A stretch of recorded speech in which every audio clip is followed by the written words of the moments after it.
고린도서 13장 1절에서 3절을 통해 사랑이 있어야 진짜다라는 제목으로 하나님 말씀 준비하도록 하겠습니다. 사랑이 있어야 진짜입니다.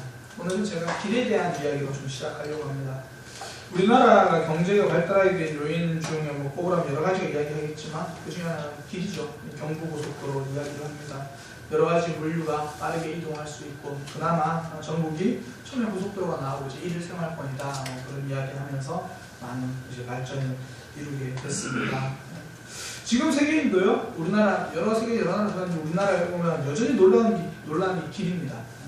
이번에는 차가 다니는 길이 아니라 정보가 다니는 길을 보고 놀랍니다. 인터넷이거든요. 이렇게 빠른 속도의 인터넷을 이렇게 저렴하게 이용할 수 있나 굉장히 놀랍니다. 그래서 외국인들이 우리나라에 오면 몇 가지 놀라는데 그 중에 하나 치킨 맛을 보고 놀란다고 그러고요. 또 하나는 인터넷이 굉장히 빨라서 오자마자 유심칩을 무제한으로 인터넷 쓸 수 있는 것을 살 수 있다는 게 굉장히 놀란다라고 합니다. 정보의 길이 잘 닫혀있죠.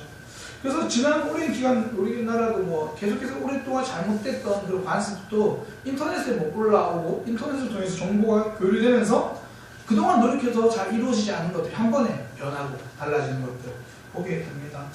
정보의 길 때문이죠. 이 정보의 길이 전 세계적으로 영향을 미쳤잖아요. 그 아랍의 봄이라고 하죠.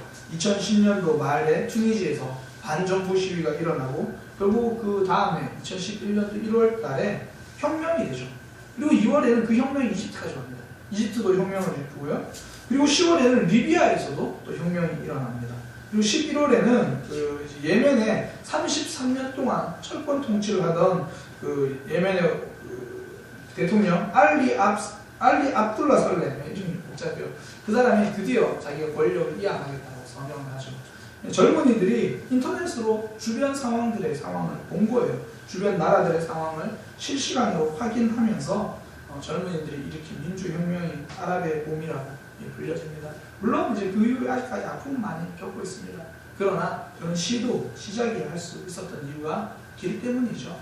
정보의 길이 잘 닫혀있기 때문입니다. 땅에 생긴 길, 고속도로는 경제적으로 성장을 가져다 줍니다.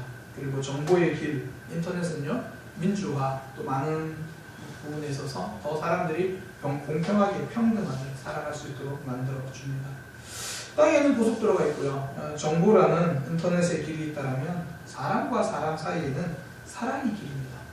사랑이라는 길을, 사랑이라는 다리가 놓여져야 진짜 소통이 이루어진다는 거죠.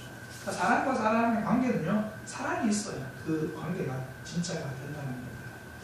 가장 가치 있는 양복은 어떤 양복일까요?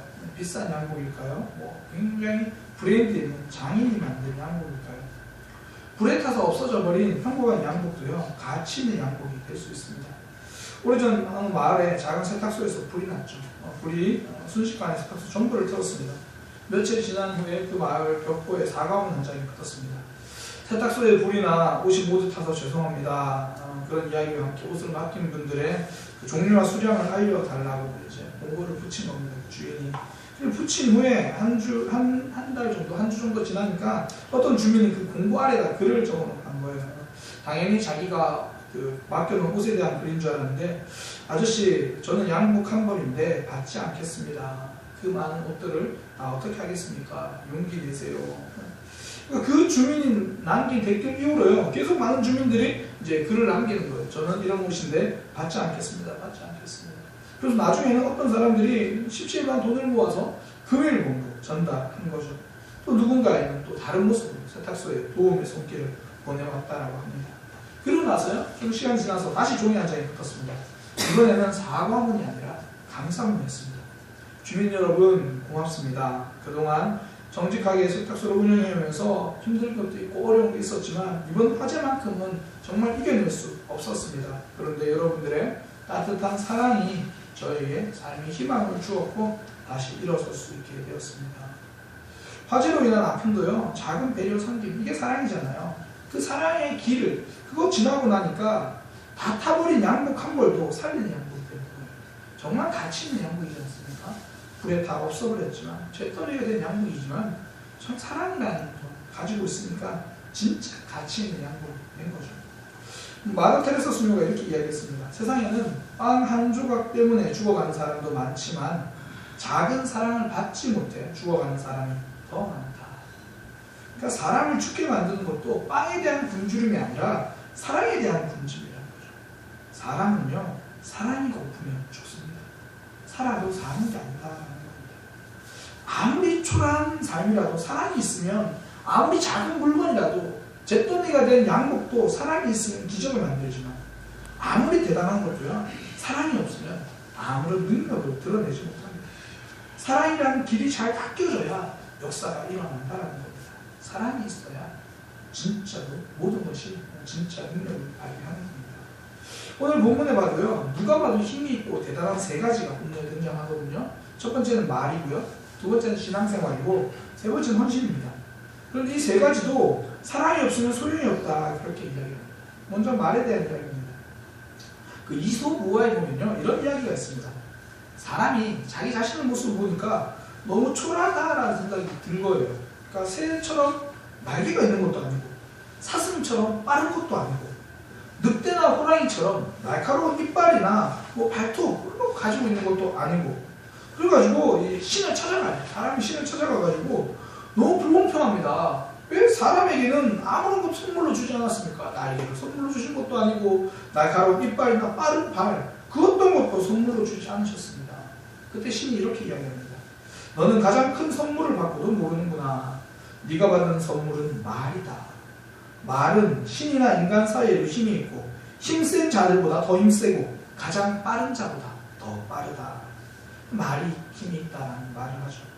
요즘 가장 뜨는 학자, 전 세계적으로 뜨는 학자 중에요, 유발 하렐이라는 사람이 있습니다. 역사학자인데요. 그 사람은 이렇게 말합니다. 사람이 동물을 다 지배할 수 있고 거대한 나라를 이룰 수 있는 힘이 말이라고 해요. 말의 힘이 대단하다는 거죠. 그런데 오늘 본문은 무슨 이야기를 합니까? 그렇게 강한 힘이 있는 말도 사랑이 없으면 아무 힘이 없다 이야기를 하는 거죠. 그 1절이잖아요.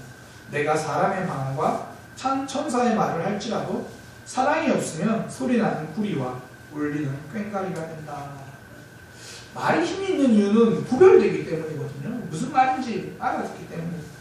가끔씩 레크리에이션 할 때 뭐 그런 거 하더라고요. 몸으로 말해요. 예전에 청년들 레크리에이션 할 때도 잠시 봤어요. 뭐 속담 같은 거 이렇게 보여주고 그걸 막 몸으로 표현을 해요. 이렇게 해가지고 막 이렇게 하고 아무도 못 맞춰요. 근데 딱 한마디만 하면 알아맞혀요. 백지장. 그럼 아예 무슨 속담인지 알아요. 백지장도 맞들면 낫다. 그러니까 말이라는 게 구별하게 해줘요. 이게 내가 지금 무엇을 전달하려고 하는지 구별해 주는 거거든요. 말의 힘은 거기서 나와요. 이게 어떤 의미인가 구별되어야 힘이 돼요. 그런데 사랑이 없으니까 그게 그냥 꽹과리 치는 것, 징을 치는 것과 같다라고 말을 해요. 소리는 나요. 그런데 무슨 말인지는 모르는 소리가 된다는 거죠. 사랑이 없으면 전달되지 않는다는 거죠. 아니, 전달되지 않는 게 더 낫다는 말일지도 모릅니다. 정보의 길이 닫혀 있어가지고요, 인터넷에서 많은 말들이 오고 갑니다. 그런데 사랑이 없는 말들이 오고 가니까 사람에게 상처가 됩니다. 독이 됩니다. 그런 말들은 차라리 꽹과리가 되는 게 나아요. 징이 되어서 전달되지 않는, 알아듣지 못하는 게 더 나을 수 있다는 겁니다. 반면에요, 힘이 되는, 사랑이 들어있는 말은 굉장히 울림이 있습니다. 지난 2015년인데요. 이것도 인터넷에서 이런 글이 올라왔습니다. 제목이 뭐냐면, 저 좀 축하해 주시면 안 될까요? 이게 제목이에요. 텔레그램에 이런 내용이 나옵니다. 제가 24살 여학생입니다. 비록 추가 합격이긴 하지만 원하던 곳에 취업하게 됐습니다. 자랑하고 싶고 축하받고 싶은데 누구에게도 자랑할 수 없고 누구도 축하해주지 않습니다. 저희 엄마 아빠는 교통사고로 돌아가셔서 지금 고모댁에 살고 있습니다. 그리고 뒤에 내용이 이제 뭐 고모가 잘해주긴 하는데 고모네 아들도 있고 아직 취업이 안 되고 오랫동안 그러니까 축하받지 못하는 그런 모습에 대해서 글을 썼어요. 그러니까 사람들이 그 글에 대해서 이제 막 댓글을 달리기 시작합니다. 그 중에요, 가장 많은 사람들이 추천을 누른, 좋아요를 누른 댓글이 이런 겁니다. 딸, 축하해. 거봐. 열심히 한 거 다 돌아오지. 취업했으니 맛있는 거 사 먹고, 돈 벌어서 여행도 많이 다니고, 옷도 예쁜 거 입고 해. 엄마가 출근하는데 아침밥도 못 챙겨줘서 미안해. 그래도 우리 딸 워낙에 야무져서 안심된다. 딸 뒤에 항상 엄마 아빠가 있으니까 기죽지 말고 다녀. 사랑해 딸. 이 글을 누가 댓글로 쓴 거예요. 많은 사람들이 좋아요를 누르고 감동받고 읽는 것만으로 눈물 흘렸던 그런 겁니다. 댓글도요, 사랑이 있으니까 진짜가 된다는 겁니다. 감동을 만들어내는 거죠. 우리는요, 좋은 말을 많이 가지고 있습니다. 어떤 말이 꼭 필요한 말인지 다 알아요. 특히 가족들끼리는 어떤 말을 저 사람이 싫어하는지, 어떤 말이 상처가 되는지 딱 맞는 말을 잘 압니다. 그러나 그 말을 사랑이라는 것을 담지 못하니까 그 말이 진짜가 아닙니다. 오히려 제대로 전달되지 않고 상처가 줄 때가 많습니다. 몸에 좋은 음식도요, 사랑하면 독이 되잖아요.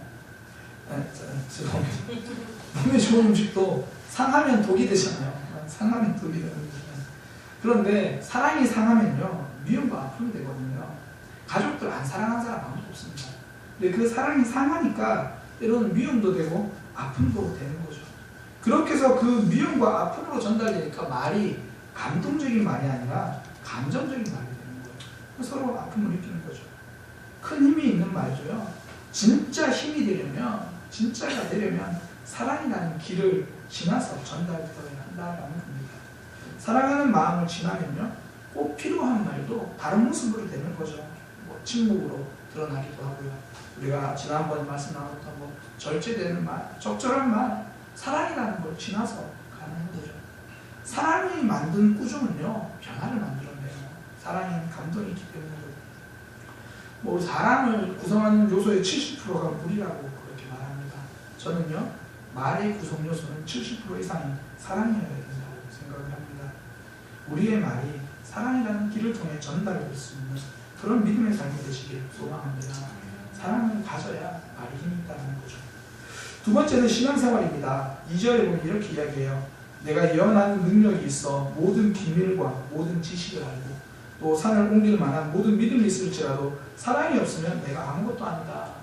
예언하는 능력은 하나님의 뜻을 뭐 이야기하고 그런 거죠. 말씀을 바르게 알고 그런 내용입니다. 또 산을 옮길 만한 믿음이 뭐 굉장하죠. 산을 옮길 만한 믿음.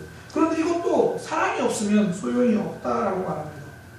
신앙에서 사랑이 빠지면요, 그 신앙은 권력이 됩니다. 내가 옳다고 생각하기 때문이죠. 실제로 몰라요. 뭐 신앙이니까. 그런데 이런 모습을 가장 잘 보여준 사람이 바리새인입니다. 바리새인들의 주장을 들어보면요, 틀린 거 별로 없습니다. 대신 사랑도 없습니다. 그러니 열심히 신앙생활을 할수록 주위 사람들은 더 힘들고 아파질 수밖에 없는 거죠. 사랑이 빠지면요, 신앙생활이 힘과 권력이 될 뿐입니다. 예수님이 회당에서 손이 굽은 사람 보셨죠? 성경에 보니까 손 마른 사람 이렇게 표현을 하는데요. 보니까 회당에서 가르치다가 한식을 가르치다가 오른손이 마른 사람을 봤습니다. 그러니까 예수님이 그 사람을 이제 고쳐주시려고 하죠. 그때 서기관과 바리새인들이 어떻게 마음속에 가시냐면 예수님을 고발할 증거를 찾으려고 쳐다보는 거예요. 안식일에 병을 고치는가 엿본다 그렇게 이야기합니다. 손이 아픈 사람이 있고 고칠 수 있는 힘이 있으면 고쳐줘야죠. 그 사람에게 집중하는 게 사랑입니다. 아픈 사람에게 집중해서 고쳐지기를 기대하는 게 사랑이거든요. 그런데 지금 바리새인들은 아픈 사람에게 집중하지 않습니다. 내가 미운 사람에게 집중합니다. 예수님에게 집중하는 거죠. 손이 아프면 병이 낫는 것을 기대해야 돼요. 근데 기대하는 게 아니라 기회를 엿봅니다. 어떻게 하나. 병 고침도 판단하는 겁니다. 살리는 일도 평가하고요. 자신들이 결정하려고 해요. 사랑이 없으니까 신앙생활도 힘만 남는 거예요. 내 힘으로 어떻게 더 잘 유지할 수 있는가, 그것만 고민하고 있더라는 겁니다. 살리는 삶이 아니라 죽이는 삶이 되죠. 권력만 남기 때문입니다. 그래서 내가 신앙생활 잘하고 있나 이거 돌아보시려면요, 내가 힘을 가지고 있는가 그거 보시면 돼요. 내 신앙생활에 사랑이 들어있는가 이거 하시려면 내가 힘을 가지고 있는가 아니면 섬김을 가지고 있는가, 내가 주장하는 사람인가 순종하는 사람인가 그거 보면 된다는 거예요. 사랑이 들어가면 순종하거든요. 갈렙은 굉장히 권력을 가진 사람일 수밖에 없습니다. 여호수아와 갈렙 두 사람만 하나님께 쓰임받았거든요. 근데 갈렙은요, 끝까지 순종하는 사람이에요. 이게 바로 사랑을 가진 사람들의 모습입니다. 사랑이 없는 신앙은 아무것도 아닙니다. 왜냐하면 순종이 남지 않고 권력이 남기 때문입니다. 세상 사람들은 더 높아지려고 눈에 불을 켭니다. 더 힘을 가지기 위해서 몸부림을 칩니다. 그런데 하나님 나라는 다릅니다. 힘을 가지기 위해서 몸부림치지 않습니다. 섬기기 위해 낮아짐을 실천하기 위해 몸부림을 치는 거죠. 힘을 자랑하지 않고 약함을 자랑합니다. 흔히 하는 말로 사랑의 눈을 뜨면 사랑의 눈이 먼다라고 말합니다. 우리는 힘이 있는 곳을 찾아다니기보다는 약함을 찾아가는 그런 사랑이 보기에 좀 어리석은 눈이 먼 그런 삶이었으면 좋겠습니다. 신앙생활도 사랑이 있어야 그런 모습을 가질 수 있다는 거죠. 예수님 보세요. 사랑이 있으니까 하나님의 아들인데 그 힘 다 내려놓고 섬기는 자리로 가잖아요. 그게 사랑의 힘입니다.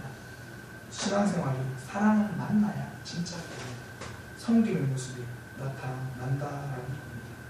세 번째는 헌신입니다. 3절에 보면 내가 내게 있는 모든 것으로 구제하고 또 내 몸을 불사르게 내줄지라도 사랑이 없으면 내게 아무 유익이 없느니라. 헌신은 뭐냐면 살리기 위해서 하는 게 헌신이거든요. 그러니까 내게 있는 것으로 구제하고 연약한 이를 살리는 것, 그게 헌신입니다. 내가 좀 더 섬기고 움직여서 교회를 활기차게 살리는 것, 이게 헌신이거든요. 근데 오늘날 부모님들이 헌신을 좀 오해하는 것 같아요. 내가 시간을 많이 들이면 그게 헌신이라고 생각해요. 내가 자녀들에게 하루 종일 시간을 쓰고 있다. 내 시간을 쓰고 내 꿈을 접고 내 에너지를 들이고 그러면 헌신하고 있다고 생각을 해요. 헌신은요, 시간을 많이 들이는 것도 애를 많이 쓰는 것도 내가 희생하고 손해보는 것이 아닙니다. 살리는 것이 헌신이에요. 살리려고 하다 보니까 희생하는 거죠. 살리려고 하다 보니까 포기하는 거예요. 그게 헌신이거든요. 그렇지 않은 헌신은요, 헌신을 가장한 욕심입니다. 살리는 일이 아니기 때문이죠. 부모가 내가 이루지 못한 꿈을 자녀에게 그냥 이루고 싶은 모습이에요. 그러니까 내 욕심이죠. 헌신이 아닌 거예요. 그러니 아이들이 행복하게 자라는 것이 아니라 아프게 자랄 수밖에 없는 거죠. 어떤 교회는요, 제일 무서운 분이 고간 열쇠 쥐고 있는 분이라고 그래요. 교회들마다 그런 경우 참 많아요. 그러니까 교회 식당 주방을 책임지시는 분. 그러니까 식재료 하나를 사와도 그분의 눈치를 봐야 하는 거예요. 아, 이거 사가도 되나? 이거 있어도 되나? 설거지 하는 방법도 눈치를 보면서 설거지를 해야 돼요. 국 끓이는 방법도 이 순서를 눈치 봐야 된다는 이야기를 많이 했습니다. 이런 분들의 특징이 뭐냐면 정말 열심히 한다는 거예요. 제일 열심히 해요. 오늘 성경에 아마 그런 사람이겠죠. 내 몸을 불사르면서 국 끓일 때 자기 몸도 넣을 그런 분이에요. 굉장히 열심히 합니다. 그런데 주위 사람들은 다 죽어갑니다. 그 사람 한 명만 살아남는 거죠. 나머지는 죽어가는 거예요. 이건 헌신이 아니다라는 겁니다. 사랑이 없어서 그래요. 사랑이 없는 헌신은 사람이 살아나지 못합니다. 우리가 사도행전에 보면 아나니아 삽비라 나오잖아요. 굉장한 헌금을 많이 하고 죽은 사람이에요. 대단하지 않습니까? 전 재산을 팔아가지고 그 절반을 헌금했어요. 야, 이 정도 헌신이면 정말 대단해요. 그런데 죽거든요. 그 죽은 이유가 결국은 공동체에 대한 사랑으로 헌신한 게 아니죠. 내가 인정받고 싶어서 한 헌신입니다. 바나바가 그렇게 헌신하고 나니까 사람들이 칭찬하잖아요. 나도 그 칭찬을 받고 싶다는 생각이 든 겁니다. 그 아나니아와 삽비라가 둘이서 의논을 해요. 우리도 칭찬받고 싶은데, 인정받고 싶은데 다 팔아요. 인정받고 싶으니까 인정만 받으면 되는 거예요. 그러니까 절반 남겨놓고 이게 전부다라고 속이게 되는 거죠. 사랑이 없는 헌신이라서 그래요. 그러니까 결국 본인이 죽잖아요. 초대교회 아픔을 남기잖아요. 헌신도 사랑이 있어야 진짜입니다. 그러니까 내 헌신이 사랑 안에 이루어지고 있나 알아보려면요, 가장 좋은 방법이 뭐냐면 내가 헌신하고 나서 옆에 사람들이 살아나는가, 옆에 사람들이 힘들어하는가, 그거 보시면 돼요. 목사님 그거 잘 모르겠는데요. 좀 더 멋있게 알려드릴까요? 옆에 사람들이 내 눈치를 보는가, 내 눈치를 보지 않는가, 그거 보시면 돼요. 진짜 헌신하는 사람들은 그 사람들에게 다른 사람들 부탁도 굉장히 쉽게 해요. 아, 이거 좀 도와줘, 저거 좀 도와줘. 사랑으로 헌신하는 사람들은요, 내가 할 수 있는 건 하고 힘든 건 어렵다고 이야기하고 사람들이 눈치를 안 봐요. 곁에 있으면 살아나거든요. 예수님의 헌신이 살리는 헌신이잖아요. 십자가, 내가 죽고 남은 살렸습니다. 사랑 때문이죠. 나는 살고 남을 죽이는 삶만큼 슬픈 헌신은 없습니다. 사랑 없는 헌신은 살리지 못합니다. 사랑으로 하는 헌신만이 사람을 살린다는 거죠. 오늘 본문 사랑에 대한 이야기를 하고 있습니다. 그 사람과 사람 사이에 통보는 그 사랑이 되어야 하거든요. 사랑이 있어야 진짜입니다. 얼마나 힘이 있어요. 말 힘이 있죠. 신앙생활, 믿음 힘이 있습니다. 헌신만큼 힘이 있는 것 없습니다. 이런 모든 힘이 있는 것도 사랑이 있어야 진짜다라는 겁니다. 저는 성도가 살아가야 될 삶의 모습은 두 가지로 나타난다고 생각합니다. 첫 번째는 사랑하는 모습으로 나타나고요. 또 하나는 사랑하기 위해 노력하는 모습으로 나타나야 된다고 생각합니다. 사랑을 가지고 해야 진짜입니다. 삶에서 사랑을 실천할 수 있는, 사랑을 품을 수 있는 믿음의 백성 되시기를 소망합니다. 기도하겠습니다. 하나님, 우리 삶에서 사랑을 가지고 섬기고, 사랑을 가지고 실천하며, 사랑을 가지고 사랑하고 말하고 행동할 수 있도록 인도하여 주옵소서. 우리의 말이 사랑에 담겨 있는지, 우리의 믿음이 사랑에 담겨 있는지, 우리의 헌신이 사랑에 담겨 있는지 돌아보는 시간 되도록 인도하여 주옵소서. 사랑하는 사람이 되게 하시고 사랑하기 위해 노력하는 사람이 되도록 인도하여 주옵소서. 예수님의 이름으로 기도드립니다. 아멘.